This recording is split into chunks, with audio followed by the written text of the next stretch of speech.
بسم اللہ الرحمن الرحیم ربنا اغفر لنا ولإخواننا الذين سبقونا بالإيمان صدق اللہ العظیم الصلاة والسلام علیک یا رسول اللہ وعلی آلک واصحابک یا حبیب اللہ۔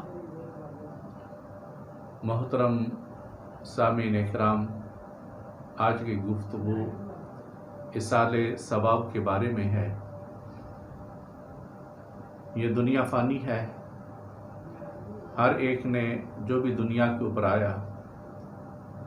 اپنا اپنا سفر طے کر کے اس دنیا سے سب نے الوداع ہو جانا ہے، اور پیچھے رہنے والے جو اصحاب ہیں، جو ساتھی ہیں، جو رفقا ہیں،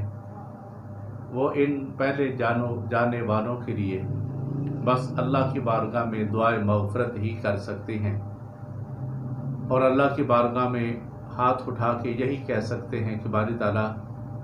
ہمارے وہ بھائی جو ایمان کی حالت میں ہم سے پہلے چلے گئے، سبقت کر گئے، اے اللہ پاک تو ان کی مغفرت فرما،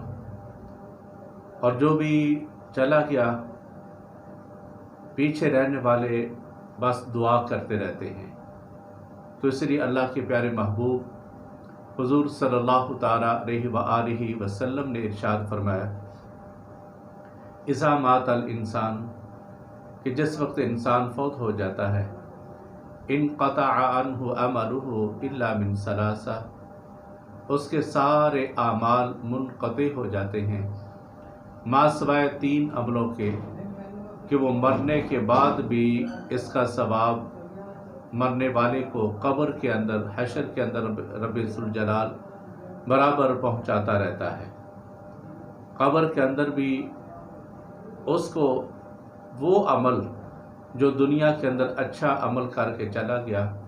مرنے کے بعد بھی رب ذوالجلال اس کو اس کا ثواب عطا فرمائے گا۔ ان میں سے سب سے پہلا جو عمل آتا ہے وہ کیا ہے کہ سب سے پہلا عمل جو بندہ کر کے چلا گیا دنیا کے اندر، الا من صدقات جاریہ، ایسا صدقہ جاریہ کر کے چلا گیا کہ مخلوق خدا اس صدقے کے اوپر فائدہ حاصل کرتی رہی، مخلوق خدا کو اس کا فائدہ حاصل کرتے رہے، لوگ اس صدقے سے، چاہے وہ صدقہ کسی بھی شک کے اندر آ جائے، مثال کے طور پر کسی بندے نے مسجد بنوا دی، یا مسجد کے اندر حصہ ڈالا، یا اسی انداز میں مدرسہ بنوا دیا، یا کہ اور ایسا رفاہ امور کے اوپر، رفاہ عامہ کا کوئی کام کر کے چلا گیا، جب تک وہ کام چلتا رہے گا مرنے والے کو اس کا ثواب پہنچتا رہے گا۔ اس لیے قرآن کریم کا اگر مزید ہم مطالعہ کریں تو 28واں پارہ، 28ویں پارے کے اندر اللہ پاک نے ارشاد فرمایا، جب بندہ اللہ کی بارگاہ میں حاضر ہوگا تو اللہ کی بارگاہ میں یوں کہے گا، لولا اخرتنی الی اجل قریب، کہ اللہ تو مجھے اور تھوڑی سی مہلت دے دے، تھوڑی سی مجھے اور تو مہلت عطا کر دے، فَأَصَّدَّقَ وَأَكُن مِّنَ الصَّالِحِينَ، اللہ پاک ارشاد فرمائے گا کہ تو اب دنیا کے اندر جانے کے لیے اور مہلت کیوں مانگتا ہے؟ کس لیے تو دنیا کے اندر جانا چاہتا ہے؟ تیرا مقصد کیا ہے دنیا کے اندر جانے کا؟ اور زیادہ مہلت کیوں مانگتا ہے؟ تو بندہ اس وقت عرض کرے گا، باری تعالیٰ میں دنیا کے اندر جا کر، اب جس چیز کا یہ بندہ سوال کرے گا وہ سوال بڑا، اگر اس کے اوپر غور کریں تو ایک سادہ سا سوال ہے۔ بندہ اس وقت یوں نہیں کہے گا، باری تعالیٰ تو مجھے دنیا کے اندر بیچ، میں جا کے نمازیں پڑھوں گا، حج کروں گا، صدقہ اسی انداز میں روزہ رکھوں گا، یا کوئی اور اعمال کروں گا۔ بندہ یہ نہیں کہے گا، بندہ یہ بھی نہیں کہے گا کہ باری تعالیٰ میں دنیا کے اندر جا کے اتنا قرآن کریم پڑھوں گا یا کوئی اور کام کروں گا، نہیں۔ اس وقت بندہ اللہ کی بارگاہ میں ایک چیز کا سوال کرے گا، اور وہ سوال یہ ہوگا کہ باری تعالیٰ تو مجھے دنیا کے اندر بھیج، تاکہ میں دنیا کے اندر کیا کام کروں فَأَصَّدَّقَ میں صدقہ کروں، فَأَصَّدَّقَ میں صدقہ کروں، وَأَكُن مِّنَ الصَّالِحِينَ اللہ تیرے نیک بندوں کے اندر میں شامل ہو جاؤں، تیرے نیک بندوں کے اندر آ جاؤں۔ یعنی مرنے کے بعد جو انسان کو سب سے زیادہ حسرت ہوگی وہ کیا ہوگی؟ صدقہ کے بارے میں۔ آج یہ صدقہ جس کو ہم ایک بوجھ سمجھتے ہیں، ہلکا پھلکا کبھی کبھی دے دیا، یاد رکھنا قیامت والے دن سب سے زیادہ جس چیز کا ثواب ہوگا، ویسے تو اللہ کی بارگاہ میں آپ نے جو بھی اچھے طریقے سے کام کر دیا، نیک کر لیا، اللہ پاک نے آپ کو صلہ تو عطا کر دینا ہے، لیکن سب سے زیادہ جس چیز کی بندہ تمنا کرے گا وہ صدقے کے بارے میں ہوگا۔ اور صدقے کے بارے میں تو یہاں تک آتا ہے، اللہ کے نبی نے ارشاد فرمایا اتقوا النار جہنم کی آگ سے بچو، وَلَوْ بِشِقِّ تَمْرَةٍ واحدہ اگرچہ کھجور کا ایک ہی ٹکڑا کیوں نہ ہو۔ یعنی ایک کھجور ہے، تم نے اس کو آدھا کر کے کسی کو دے دیا صدقہ، تو اللہ کی بارگاہ میں یہ صدقہ بھی بہت زیادہ اس کی فضیلت ہے، بہت زیادہ ثواب ہے۔ تو اللہ کے نبی نے کیا ارشاد فرمایا؟ جہنم کی آگ سے بچو، اگرچہ اتقوا النار جہنم کی آگ سے بچو، وَلَوْ بِشِقِّ تَمْرَةٍ واحدہ اگرچہ کھجور کا ایک ہی ٹکڑا کیوں نہ ہو۔ تو پتہ یہ چلا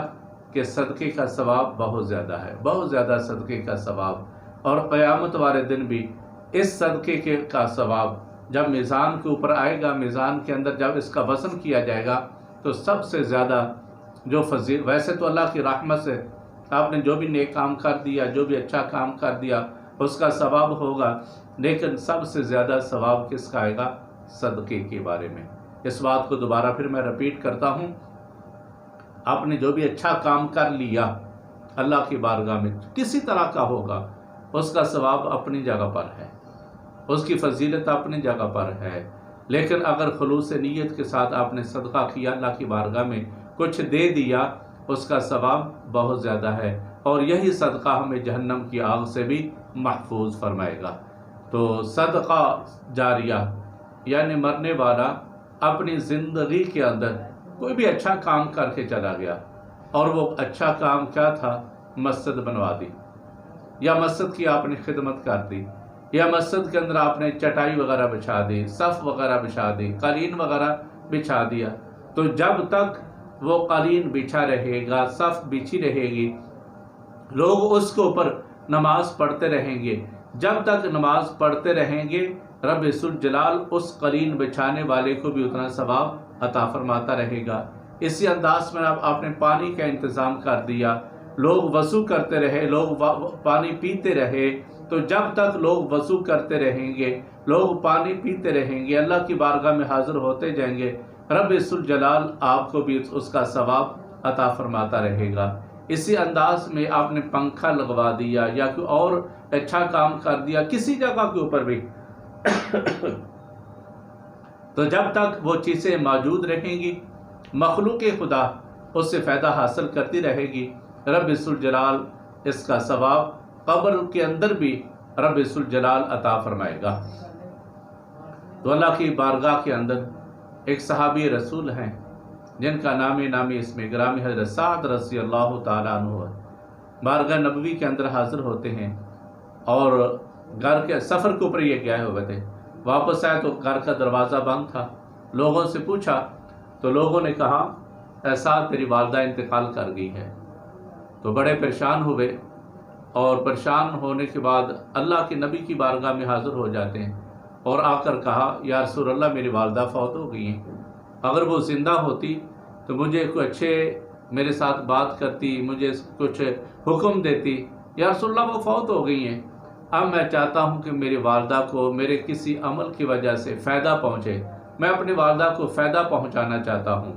تو اس وقت اللہ کے پیارے رسول نے صلی اللہ تعالیٰ علیہ وآلہ وسلم نے یوں نہیں کہا کہ تم اتنے نمازیں پڑھو، نمازیں پڑھنے کے بعد اس کا ثواب اپنی والدہ کو پیش کر دو، یا اللہ کے نبی نے یوں نہیں فرمایا تم جا کر حج کرو یا عمرہ کرو اور اس کا ثواب اپنی والدہ کو پیش کر دو، یا اللہ کے نبی نے یوں بھی نہیں فرمایا اب تم اتنے روزے رکھو یا اتنا قرآن کریم پڑھو۔ اس وقت کے لحاظ سے اللہ کے محبوب نے صلی اللہ تعالیٰ علیہ وسلم نے اس وقت کے لحاظ سے کیا دیکھا کہ اس وقت لوگوں کو کس چیز کی زیادہ ضرورت ہے؟ تو مدینہ منورہ کے اندر اس وقت پانی کی زیادہ ضرورت تھی۔ تو اللہ کے پیارے محبوب نے کیا فرمایا، اے سعد تو ایسا کر، پانی کا انتظام کر۔ اس وقت مدینہ منورہ کے اندر پانی کی بڑی قلت تھی اور دور دور سے لوگ کنووں کے اندر جا کر وہ پانی لایا کرتے تھے۔ تو حضرت سعد رضی اللہ تعالیٰ عنہ نے زر کثیر لگا کے، یعنی بہت زیادہ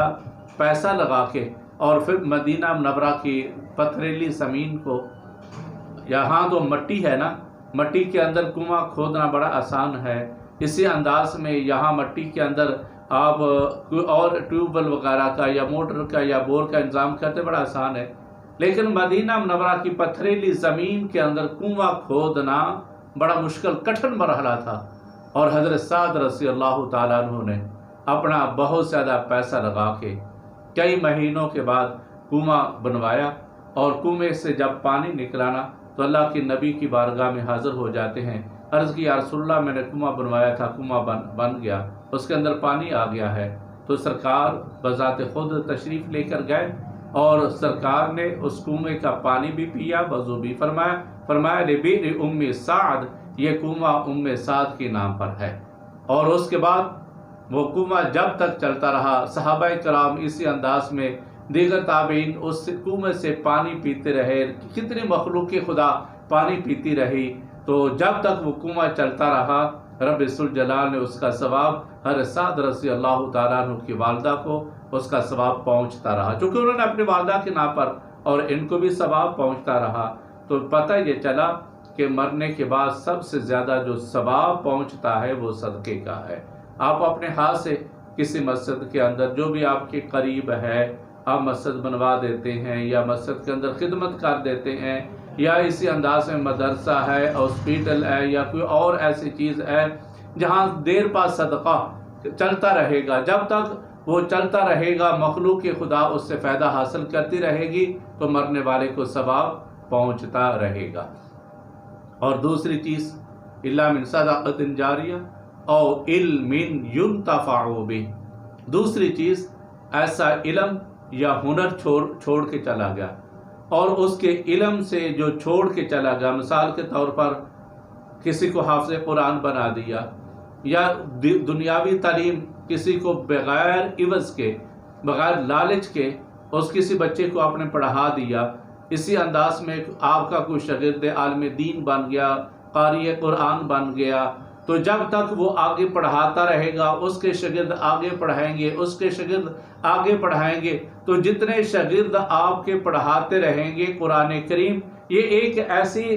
لڑی چل پڑے گی تسبیح کے دانوں کی طرح یا زنجیر کے دانوں کی طرح، یہ چلتی رہے گی، تو جب تک لوگ قرآن کریم پڑھتے رہیں گے رب ذوالجلال اس قرآن کریم پڑھانے والے کو بھی ثواب عطا فرماتا رہے گا۔ اس نے تو ایک نے پڑھایا، آگے سے مثال کے طور پر اس کے 40 یا 50 حافظ قرآن بن گئے، اور انہوں نے آگے پڑھایا، وہ سلسلہ چلتا رہا، تو جب تک لوگ قرآن کریم پڑھتے رہیں گے مرنے والے کو رب ذوالجلال ثواب عطا فرماتا رہے گا۔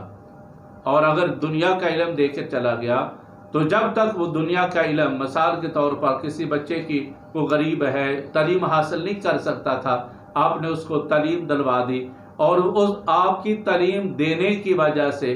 وہ خود بھی روزی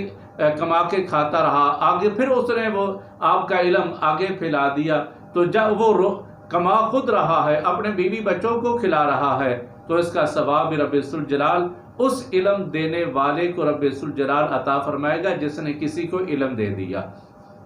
اسی انداز میں اس کے مزید اگر آپ تشریح کریں، کوئی ہنر سکھا دیا، مثال کے طور پر آپ نے درزیوں کا کام سیکھا، آپ نے اسی انداز میں حجام کا کام سیکھا، آپ نے کھانا پکانے کا کام سیکھا، آپ نے زیورات بنانے کا کام سیکھا، آپ نے مستری مزدوروں کے ساتھ لا کے مکان بنانے کا کام سیکھا، کوئی بھی آپ نے کام سیکھ لیا، اور کام سیکھنے کے بعد اپنا ہنر کسی اور بندے کو دے کے چلے جاتے ہیں، تو جب تک وہ بندہ آپ کے ہنر کی وجہ سے روزی کماتا رہے گا، خود کھاتا رہے گا، اپنے والدین کو، اپنے بیوی بچوں کو، بہن بھائیوں کو کھلاتا رہے گا، رب ذوالجلال اس کا ثواب بھی اس ہنر سکھانے والے کو رب ذوالجلال عطا فرمائے گا جس نے ہنر دیا اور وہ ہنر سے آگے روزی کماتا رہا۔ تو اللہ کے پیارے محبوب نے ارشاد فرمایا او علم ينتفع بہ، ایسا علم چھوڑ کے چلا گیا جس سے لوگ فائدہ حاصل کرتے رہے۔ تو جب تک فائدہ حاصل کرتے رہیں گے رب ذوالجلال مرنے والے کو قبر کے اندر اس کا ثواب عطا فرماتا رہے گا۔ اور تیسری چیز او ولد صالح یدعو لہ، کہ اپنا نیک بیٹا،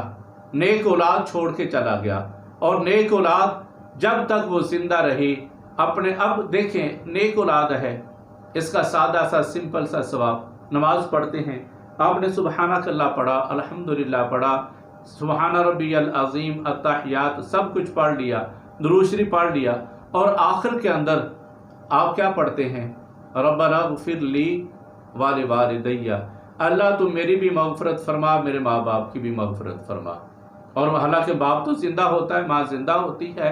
لیکن پھر بھی نماز کے اندر جب آپ یہ پڑھتے رہیں گے ربنا اغفر لی ولوالدی، اللہ تین چیزیں آتی ہیں، ربنا اغفر لی، اللہ تو مجھے معاف کر دے، ولوالدی، اللہ میرے ماں باپ کو معاف کر دے اور ان کی مغفرت فرما، تیسری وللمؤمنین، اللہ جس نے بھی ایمان کی حالت سے دنیا کے اندر چلا گیا، کلمہ پڑھا، دنیا کو چھوڑ کے چلا گیا، اللہ سارے مومنوں کی تو مغفرت فرما، ان کو بخش دے۔ تو نیک اولاد جب تک نماز پڑھتی رہے گی، دیکھنا 5 نمازیں ہیں، ظہر، عصر، مغرب، عشاء، فجر، اور ان کی 5 نمازوں کے اندر آپ نماز فجر کے وقت بیٹھے تو آپ نے سنت کے آخر کے اندر پڑھا، فرض کے آخر کے اندر پھر آپ نے پڑھا، یعنی 2 مرتبہ اللہ کی بارگاہ میں آپ نے اس انداز میں کہہ دیا اللہ مجھے بھی معاف کر دے، میری بھی مغفرت، میرے ماں باپ کی بھی مغفرت۔ اسی انداز میں آپ نے نماز ظہر ادا کرنے کے لیے گئے، ظہر کے جب آپ پڑھنے کے لیے گئے تو سنتوں کے اندر بھی آپ نے پہلی 4 سنتوں کے اندر بھی آپ نے پڑھا 1 مرتبہ، اور اس کے بعد پھر آپ نے فرض ادا کیے، فرضوں کے اندر بھی پھر پڑھا، پھر آپ نے 2 سنت پڑھی، اس کے اندر پھر پڑھا، اسی انداز میں آپ نے پھر نفل پڑھے، اس کے اندر پھر پڑھا، یعنی آپ نے 4 مرتبہ نماز ظہر کے اندر اللہ کی بارگاہ میں کیا کہا؟ اللہ میری ماں باپ کی مغفرت فرما۔ اسی انداز میں اللہ حاصل القیاس، نماز عصر ہے، نماز مغرب ہے، نماز عشاء ہے، نماز تو اللہ کی ہے، لیکن اللہ کی نماز کے اندر بندہ کیا مانگ رہا ہے؟ اللہ میرے ماں باپ ان کی مغفرت کر دے، ان کو بخش دے۔ جب تک یہ کہتا رہے گا اس کی اولاد آگے، اس کی اولاد آگے، اس کی اولاد آگے، یہ سلسلہ قیامت تک چلتا رہے گا، تو رب ذوالجلال نیک اولاد کی وجہ سے اللہ تبارک و تعالی مرنے والے کی مغفرت فرماتا رہے گا۔ تو یہ 3 چیزیں آتی تھیں، پہلی چیز صدقہ جاریہ، دوسری چیز علم یا ہنر چھوڑ کے چلا گیا، اور تیسری چیز آتی ہے نیک اولاد۔ یہ تینوں چیزیں مرنے کے بعد انسان کے سب سے زیادہ جو کام آنے والی ہیں، یہ تینوں چیزیں ہیں۔ تو اللہ تبارک و تعالی ہم سب کو قرآن و سنت کے مطابق عمل کرنے کی اللہ توفیق عطا فرمائے۔ سب سے پہلی جو چیز آتی ہے صدقہ جاریہ، اللہ تبارک و تعالی ہم سب کو صدقہ جاریہ کرنے کی توفیق عطا فرمائے۔ ہر روز آپ صدقہ کیا کریں جتنا آپ سے ہو سکتا ہے، یہ ضروری نہیں کہ آپ جتنا آپ سے ہو سکتا ہے آسانی کے ساتھ صدقہ جاریہ ہر روز کیا کریں۔ اور علم، اگر آپ کسی بھی شعبے کے اندر ہیں، اپنا علم پھیلا کے چلے گئے اور غرباء کو اپنے علم دے دیا یا ہنر دے دیا، جب تک وہ روزی کماتے رہیں گے، آگے ان کی شاگرد کماتے رہیں گے، آپ نے تو دنیا کو چھوڑ کے چلے جانا، لیکن آپ کو رب ذوالجلال اس کا ثواب قبر کے اندر اللہ تبارک و تعالیٰ قیامت تک عطا فرماتا رہے گا۔ تو اللہ تبارک و تعالیٰ ہم سب کو اچھے اعمال کرنے کی توفیق عطا فرمائے، اور جتنے بھی اچھے اعمال ہیں دنیا کے اندر جب ہم کر کے چلے جائیں گے، یقیناً اللہ تبارک و تعالیٰ اس کا صلہ ہم سب کو عطا فرمائے گا۔ تو اللہ پاک کی بارگاہ میں یہی ایک التجا ہے، اللہ پاک ہمارے سارے صدقہ جاریہ، ایصال ثواب کے جتنے بھی اعمال ہیں، اللہ تبارک و تعالیٰ ہم سب کو کرنے کی توفیق عطا فرمائے۔ وآخر دعوانا ان الحمد للہ رب العالمین۔ السلام علیکم ورحمۃ اللہ وبرکاتہ۔